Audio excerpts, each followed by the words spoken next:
One of the first sets of exercises I give all of my students is the School of Violin Technics Book 1 by Henry Schradieck. School of Violin Technics is one of the most straightforward series of graduated études we have available as violinists, and is excellent both for building dexterity and a proper hand frame for beginners, as well as a solid warm-up for advanced players and even professionals. While the first two are a little more than sequences of finger patterns, they are efficiently designed to familiarise the hand with the many potential finger patterns we may face in the course of our standard repertoire. By condensing them down to only one position and one string, we can focus from the beginning on proper hand shape without any other complexities like string crossings or shifts.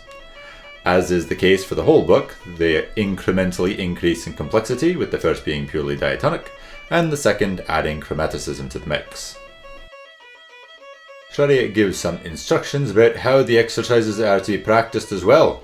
At the bottom of the first page, he states that the tempo must be lessened or accelerated according to the ability of the pupil, but is generally moderate.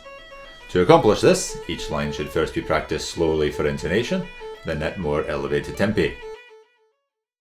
When practicing for our intonation, it is often useful to use an open string drone, since we are in A major.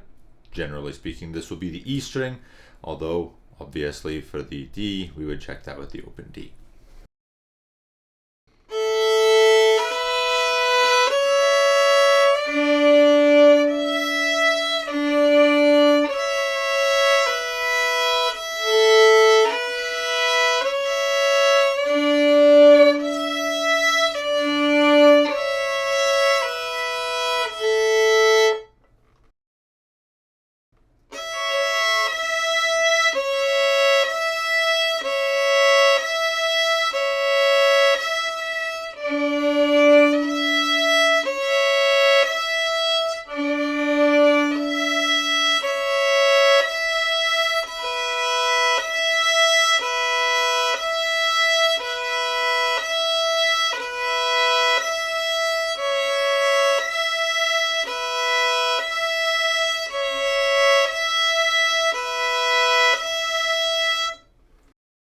When we get a bit more advanced with this, we may even feel comfortable checking the D against the E, but only if we're comfortable tuning dissonant intervals.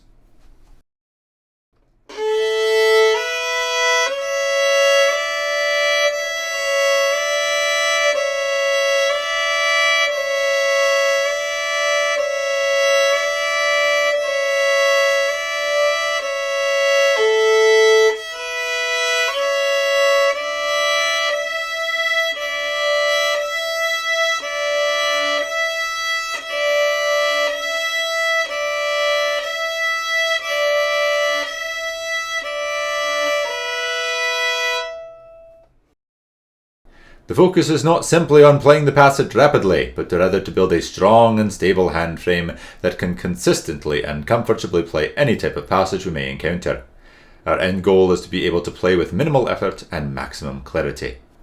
With that in mind, he also instructs that the pupil should be careful in all exercises to keep the hand perfectly quiet, letting the fingers fall strongly and raising them with elasticity. What Schradieck is describing here is what we sometimes refer to now as left-hand articulation. To that end, it is advisable to practice each line in two fashions.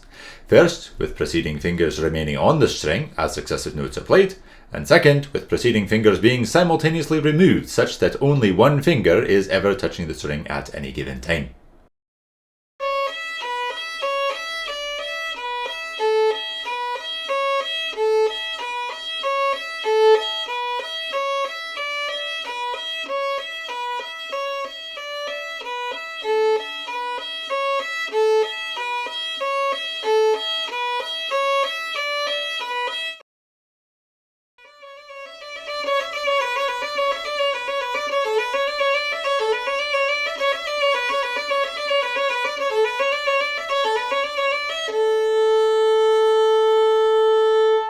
Oh, and for the algorithm's sake, like and subscribe.